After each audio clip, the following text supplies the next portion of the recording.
Make some Sunday morning noise for our next guest. You know him from Tyler Perry's For Better or Worse, Mortal Kombat Legacy, and a little film called Spawn. Please help me welcome Michael Jai White.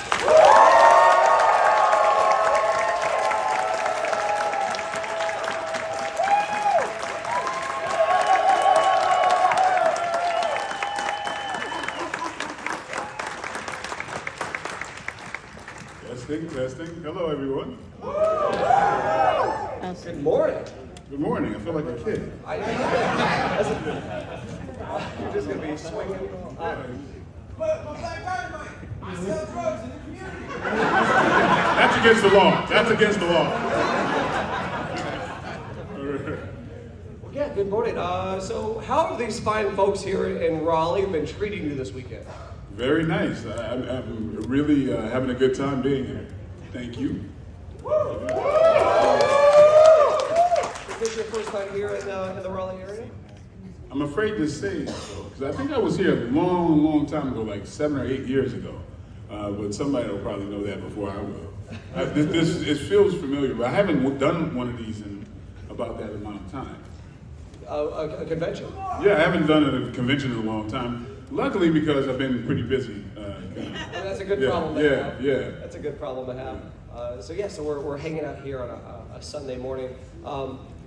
So I have to ask this because every day when I get here, we're sitting in the green room and people are like, oh, what's your schedule like today? And I started by mentioning your name, and every time I did, the response was, oh, you get to work with Mike. Like, tell him I love him. Tell them I love them as well.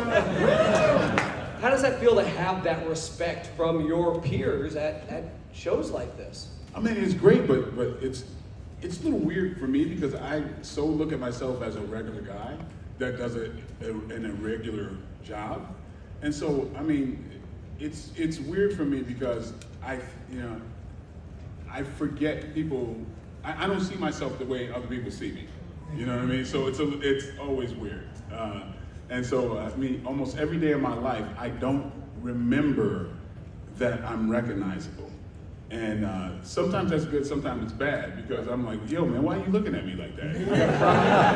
And they're like, oh, aren't you the guy that's from Spawn? Oh, I'm sorry. I just saw you looking like this. And I'm from Brooklyn originally, so I'm like,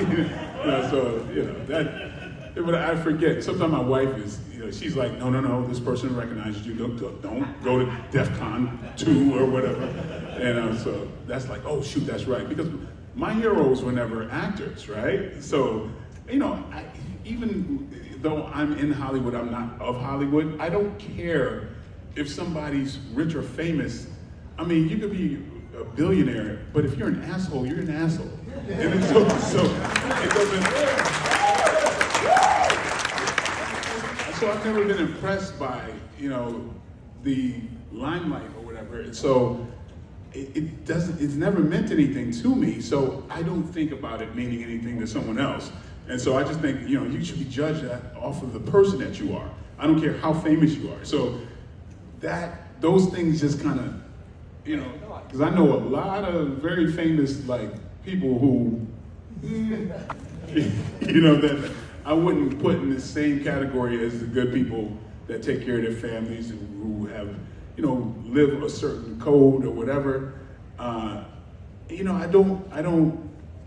don't judge them as higher than the average folks. Right.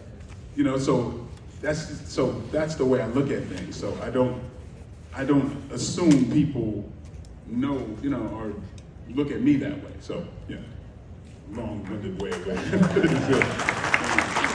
That being said, have you had a moment during your career, whether it was on set, whether it was at a comic convention like GalaxyCon, where you did see another celebrity and you kind of fanboyed out a little bit? No, well, there's been times where not at there was a guy named William Smith. He's passed away. Not that Smith. No, not him. There was a man named William Smith, and he was one of my first people that I was a fan of he did a show called Rich Man, Poor Man. It was like the first miniseries on television. And I just, something I was fascinated about this guy.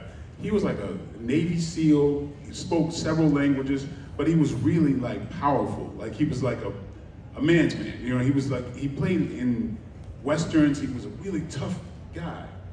And I saw him at a Comic-Con, and I'm like, man, that guy changed my life, because it was one of the first people I said, I want to be like that guy.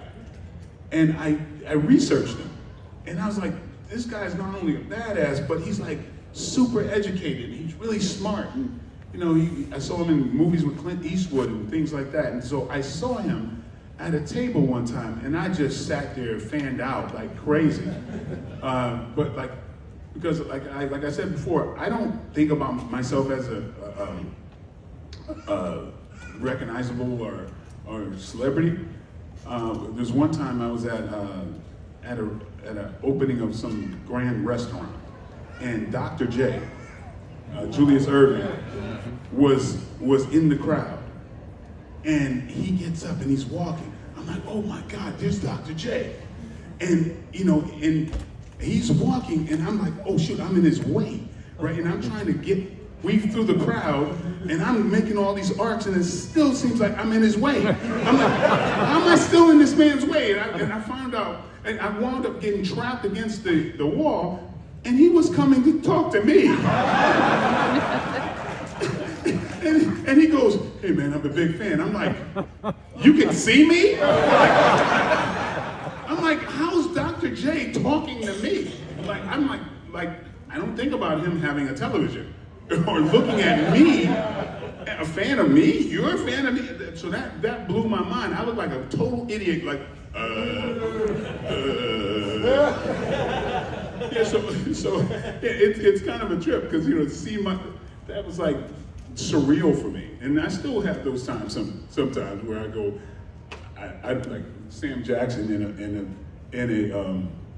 met him in a Whole Foods.